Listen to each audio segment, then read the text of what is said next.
প্রকাশিত হলো 2024 ব্যালন ডিওরের সংক্ষিপ্ত তালিকা।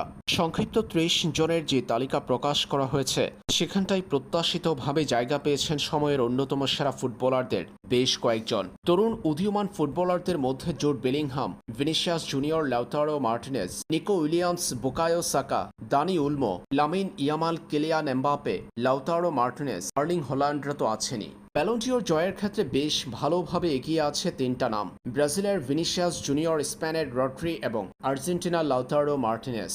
ব্যালন ডিওরের সংক্ষিপ্ত 30 জনের যে তালিকা প্রকাশ করেছে ফ্রান্স ফুটবল, সেখানটায় দীর্ঘ 21 বছর পর জায়গা হয়নি মেসি কিংবা রোনালদো কারোরই। 2003 সালের পর প্রথমবারের মতো ফুটবলে এমন অবিশ্বাস্য ঘটনা ঘটল।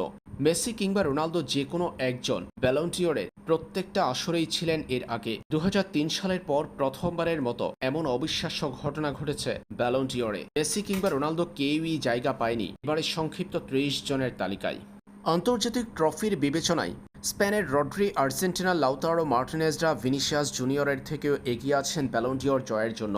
অন্যদিকে ব্যালন ডিওর জয়ের ক্ষেত্রে ভিনিসিয়াস জুনিয়র এগিয়ে আছেন ইউএফা এবং ক্লাব ফুটবলের ট্রফি জয়ের ক্ষেত্রে। UEFA champions league, Spanish super cup এবং লা লিগা চ্যাম্পিয়ন হয়েছেন ভিনি। মৌসুমে 26 গোল 11 অ্যাসিস্ট করেছেন তিনি। আর আর্জেন্টিনার হয়ে কোপা আমেরিকা জিতেছেন লাউতারো। ক্লাব ফুটবলে সেরিয়া, সুপার কোপা ইটালিয়া জিতেছেন তিনি। আর রড্রি জিতেছেন প্রিমিয়ার লিগ, ক্লাব বিশ্বকাপ, ইউএফা সুপার কাপ এবং ইউরো।